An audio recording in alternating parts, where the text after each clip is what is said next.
College en Concordia, en Minnesota, o sea, hace mucho frío allá. Obtuvo su maestría y doctorado en literaturas hispánicas en la Universidad de Iowa con una tesis brillante que se llama Con un pie dentro y otro fuera, el espacio público y privado en la narrativa femenina del siglo XIX, que explora el papel de las escritoras en la historia literaria hispanoamericana durante la segunda mitad del siglo XIX. Fanny, la profesora Roncal Ramírez, ha desarrollado dos áreas de investigación, una en literatura hispano-latinoamericana, con énfasis en la narrativa de mujeres de la zona andina y del Cono Sur, y la otra en la adquisición de lenguas, de la segunda lengua. Ha enseñado lengua, literatura y cultura en el Buford College, en la Universidad de Iowa y en Concordia College. Bienvenida, Fanny, que nos va a hablar sobre el interesante tema de las tradiciones cusqueñas. Escucho esa descripción y digo, no sé yo, es muy grande para lo que uno realmente siente que es. Bueno, el trabajo mío no enfoca exactamente el viaje geográfico de una escritora, sino más bien ese viaje a ganar espacio en un campo intelectual, ¿no? Entonces estoy hablando de tradiciones cusqueñas, como los textos con los que Florinda Mato de Turner empieza a ganar espacio como escritora en el campo cultural del Perú y también posteriormente continental, ¿no? Entonces la presentación mía se titula Tradiciones cusqueñas, la proyección de la escritora. Entre 1876 y 1893, Florinda Mato de Turner publica entre 57 y 63 tradiciones, que, siguiendo parcialmente el estilo del creador del género, Ricardo Palma, en sus tradiciones peruanas, intenta recrear el pasado colonial con tintes de humor, sarcasmo, ironía y sátira. No obstante esta producción prolífica de tradiciones, 57-63, Mato ha recibido mayor atención de la crítica literaria por su novela indigenista Ave sin nido, ampliamente conocida, por su ensayo Obreras del Pensamiento, donde se enfoca el tema del derecho de la mujer a educarse, por sus relatos de viaje, últimamente viajes de recreo, y también por su presencia activa en la vida cultural y política del Perú decimonónico. Sabemos que Mato abiertamente expresó su posición política favoreciendo el gobierno de Andrés Cáceres, ¿no? Las tradiciones cusqueñas no han llamado mucho la atención de los estudiosos de Mato en las últimas décadas.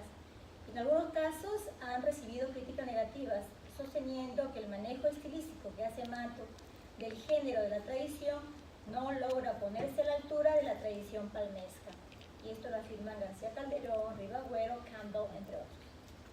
Sin embargo, las tradiciones cusqueñas de Florinda Mato son una pieza importante de su producción literaria por varias razones. Primero, con sus tradiciones, Mato inicia su carrera literaria y proyecta su imagen de escritora más allá de los límites de su ciudad natal, el Cusco. Segundo, al replicar un género literario no creado por ella y a la vez intentar recibir reconocimiento como escritora, Mato utiliza una serie de recursos que, en lectura de Sandra Gilbert y Susan Huber, se caracterizan dentro del proceso de la ansiedad de la autoría. Tercero, y quizá lo más importante, mediante la escritura y publicación de sus tradiciones, Florinda Mato amplía acertadamente el concepto de la identidad peruana, al incorporar a este vocablo la identidad cusqueña con todo su pasado incaico y colonial. Profundizar en estos tres puntos en las tradiciones cusqueñas de Florinda Mato contribuirá a dar una valoración más justa de su obra y a la vez establecer la evolución de Florinda Mato como escritora que, desde su punto de enunciación, se identifica como mujer que escribe desde un espacio periférico, la provincia del Cusco. Tradiciones cusqueñas corresponden a la primera parte de la producción literaria de Florinda Mato. Escritas a partir de la década de 1870, durante su vida en Tinta, Cusco, Mato empieza a crear sus primeras tradiciones siguiendo explícitamente el modelo dejado por Ricardo Palma, quien para entonces había adquirido ya reconocimiento nacional y continental con la producción de este nuevo género literario. Las primeras tradiciones cusqueñas de Mato son publicadas a partir de 1876 en la prensa periódica. periódica, como El Correo del Perú, El Recreo. Sus siguientes tradiciones van a aparecer en La Bolsa, la revista social El Perú Ilustrado, entre otras publicaciones periódicas. Con la escritura y publicación de estas tradiciones, Mato, por un lado, empieza a ganar presencia pública en un espacio intelectual mayormente masculino y tradicionalmente masculino. Y por otro, emprende el desarrollo de temas de interés y normas estilísticas que más adelante va a abordar y ampliar en su producción novelística. La notoriedad que Mato adquiere con la publicación de sus tradiciones se evidencia en la recepción positiva que recibe en el ambiente limeño. Tanto Ricardo Palma, creador del género, como Juana Manuela Gorriti, organizadora y anfitriona de las veladas literarias, ofrecen una lectura crítica muy optimista de tradiciones cusqueñas y de alguna manera legitiman su publicación. Palma manifiesta prontamente su respeto por las tradiciones de Mato y como respuesta a la primera tradición dedicada a él, Tambo de Montero, publicada en El Recreo de 1876, el tradicionista escribe una carta a Mato animándola a seguir en la escritura de las tradiciones. Cito: "No desdeñe usted cultivar ese género de literatura en el cual se puede servir a la historia nacional.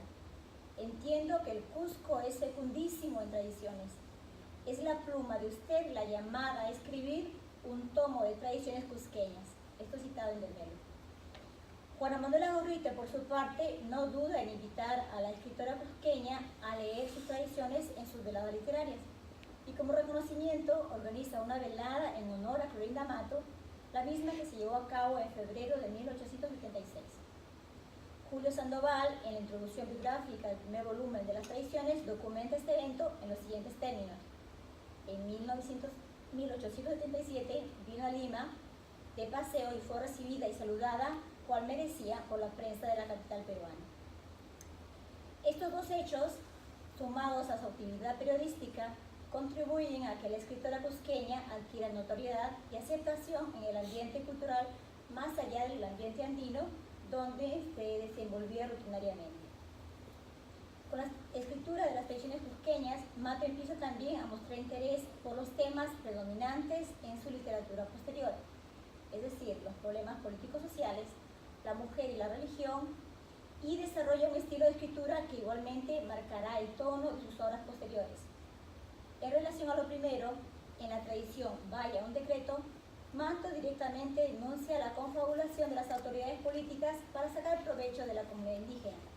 Cito: "Por desgracia, está probado que los conquistadores hallaron en el Perú dos géneros de minas, a cual más abundantes para explotar: la de ricos metales encerrados en el seno de la tierra y las minas hablantes que contaban en cada mitad", refiriéndose a la comunidad indígena.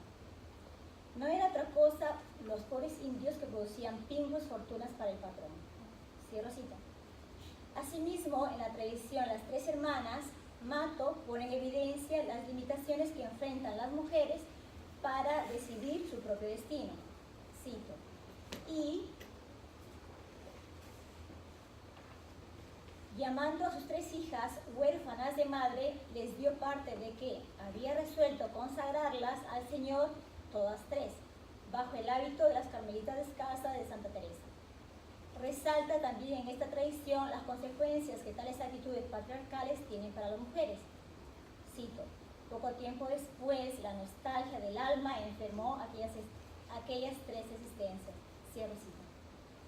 A pesar que parte de la crítica literaria de Mato determina que el tema predominante de sus tradiciones es el tema religioso, una lectura detallada demuestra que esta afirmación no es del todo exacta. Aunque este no sea el hilo conector de todas las tradiciones, sí se puede apreciar en algunas de ellas. Por ejemplo, en la tradición, la del arzobispo, Mato expone alegóricamente cómo las autoridades eclesiásticas sacan provecho de los favores que obtienen de la clase burguesa, atentando contra el patrimonio privado. Por otro lado, el estilo narrativo que Clorinda Mato usa para documentar sus tradiciones transmite claramente un registro didáctico. A diferencia de Ricardo Palma, quien busca entretener al público con sus tradiciones peruanas, pues las califica como las graciosas hermanas de la historia, de Córdoba de Negri, Mato intencionalmente desea ilustrar al lector con información sobre la cultura cusqueña y sobre los conflictos étnicos y sociales que ocurren en este medio. Con acertada observación, Ruth Compton sostiene, Florinda Mato was a social writer who wished to lay bare existing evils and injustices, while Palma was more a writer of charming. Cierro cita. Este estilo narrativo va a adquirir madurez al manejar la técnica naturalista con mayor profundidad en sus novelas Aves sin nido, índole y herencia. Consecuentemente, desde sus inicios como escritora con las tradiciones hasta su madurez literaria en la novela, Florinda Mato entiende que la literatura tiene el compromiso de mejorar la sociedad presente en base a una lectura crítica de su pasado histórico.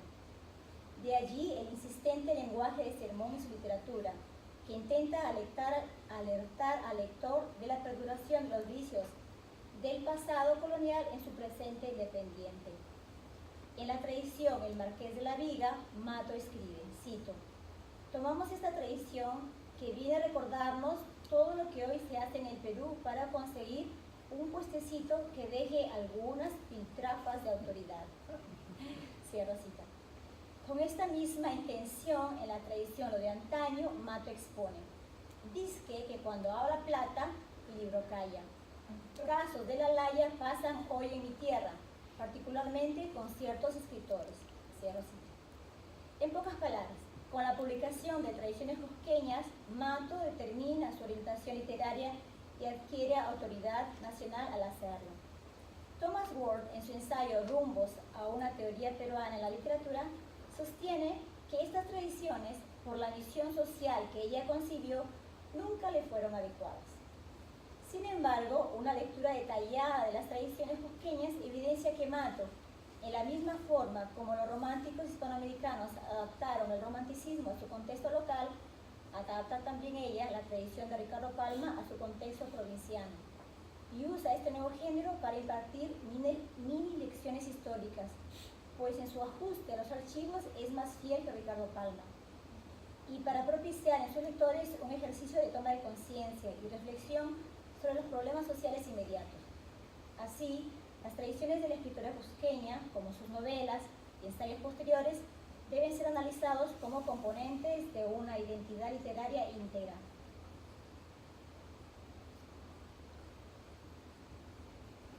La adquisición de una identidad autoral propia se constituyó en la tarea que las escritoras del siglo XIX, como Florinda Mato, tuvieron que asumir haciendo uso de diferentes recursos y lo hicieron eficazmente, pues como afirma Francesca de Negri, a partir de la década de los años de 1860 y con mayor énfasis durante la década siguiente, cito, una infinidad de romances, leyendas, novelas cortas y artículos firmados por mujeres fueron publicados por la prensa periódica peruana. Cierro cita. No obstante, el ingreso de la mujer escritora a un medio intelectual de amplia trayectoria masculina requirió pasar por un proceso sociopsicológico que Sandra Gilbert y Susan Cooper identifican como el proceso de ansiedad, anxiety of authorship. Tomando como referencia el análisis la teoría de Harold Bloom sobre la ansiedad de la influencia en los autores masculinos, donde de una generación a otra se intenta confrontar y superar los logros de sus predecesores y definiéndolo por lo tanto como un modelo intensively male and patriarchal, Gilbert y Bubar argumentan que en el caso de las mujeres escritoras esta preocupación es diferente porque se torna doble. Por un lado, la mujer escritora no tiene modelos femeninos que seguir, refutar y superar, dada la ausencia de una generación de escritoras antecesoras. Y por otro, se enfrenta a una tradición de escritores masculinos que encarna la autoridad patriarcal y que consecuentemente intentan controlar su subjetividad, su autonomía y creatividad. En la experiencia de las escritoras decimonónicas peruanas, la ansiedad de la autoría adquirió similares matices a los experimentados por las escritoras victorianas a las que se refieren Gilbert y Bubar. Por un lado, tampoco tuvieron una tradición escritural femenina que seguir, pues, a pesar de la existencia de figuras femeninas importantes aisladas en las letras hispanoamericanas precedentes a ellas, en el contexto peruano y virreinal, la manifestación de la producción intelectual femenina como generación fue escasa. Por otro lado, su escritura debía ajustarse a las expectativas de la tradición patriarcal.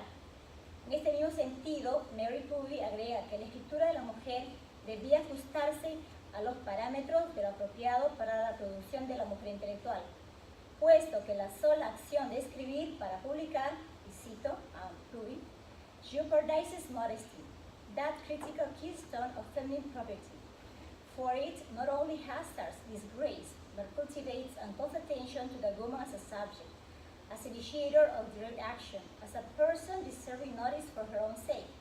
To write is to assume the initiative of the creator, to imitate the creator, to assert the male instrument of power, the phallus that pen may symbolize. En ese sentido, la acción escritural de una mujer, más allá de representar de por sí un atrevimiento por ejercer una función tradicionalmente masculina, a través de la cual se constituye en autoridad del padre, es un intento importante para lograr que la mujer asuma la función de creadora de un discurso y mediante este pueda provocar un cambio en la realidad y sobre todo una redefinición de sí misma. Sin embargo, para poder usurpar el instrumento masculino de poder publicar, la mujer escritora tuvo que someterse a ciertas normas simbólicas, como escribir con seudónimos o pedir permiso para publicar indirectamente. Clorinda Mato, con tradiciones cusqueñas, pasa por este proceso de ansiedad por la autoría. Y esto se patentiza en la frecuente dedicatoria que realiza en sus tradiciones a Ricardo Palma y otras figuras públicas del medio. La primera tradición que publica, Tambo de Montero, está encabezada con una dedicatoria a Palma. Cito: a mi maestro, señor don Ricardo Palma. Cierro cita. Vaya un decreto la dedica al director y propietario del diario La Bolsa, el señor Francisco Ibáñez. La tradición 39 onzas de oro por 5 sendas y una sandía está dedicada a Abelardo Gamarra. Fue un milagro al poeta argentino Rafael Obligado. No todas las tradiciones de Mato van con dedicatoria y no todas van dedicadas a figuras masculinas del campo intelectual. Pero sí es evidente que, a través de la dedicatoria de su creación literaria, Mato intenta ganar legitimidad autoral. Este objetivo lo busca no solo haciendo uso de las dedicatorias, sino también insertando en sus tradiciones intertextos relacionados a Palma. En su tradición, el que manda, manda, Mato explica que su gusto por el trabajo de archivo es compartido por el maestro Ricardo Palma. Cito: vamos a tratar de una de esas juntas que las encontramos narradas en un librejo con olor a tocino implementado. Olor que, sea dicho de paso, es para el maestro Palma y para la humilde servidora de ustedes lo que el perfume de la lámpara parroquial para las lechuzas de mi pueblo. Como les agrada, les atrae. Cierro cita. Los gestos de Clorinda Mato por reconocer la autoridad literaria patriarcal precedente a ella se verifican en estos textos mencionados. No se debe, empero, entenderlos como una actitud de subordinación, sino como una estrategia de las que hace uso la escritora para empezar a ganar espacio en un medio dominantemente masculino, y desde ese punto avanzar hacia una esfera de igualdad donde tanto la escritora como el escritor sean creadores de conocimiento, lo cual Mato y otras escritoras empezaron en el siglo XIX, pero creo, en mi opinión, lamentablemente todavía no hemos llegado a ese nivel, ¿no? El resultado de la iniciación de Clorinda Mato en la escritura de las tradiciones cusqueñas y el proceso que atravesó al hacerlas en la búsqueda de autoría contribuyó significativamente a ampliar el concepto de la identidad peruana durante el siglo XIX. Si algunos críticos de Ricardo Palma han mencionado que sus tradiciones debían llamarse tradiciones limeñas y no peruanas, otros afirman que Mato complementa acertadamente el trabajo de Palma, pues ofrece una visión más inclusiva del contexto de lo que es el Perú. Luis Alberto Sánchez acertadamente afirma que, cito: Clorinda Mato quiso explorar precisamente el sector que Palma dejó casi intacto, el indígena. Así como bien explica George de Mello, The fact of the matter is that the two traditionistas complement each other. Palma is the tradicionista of the city, of Lima. Clorinda is the tradicionista of the Sierra, en Cusco.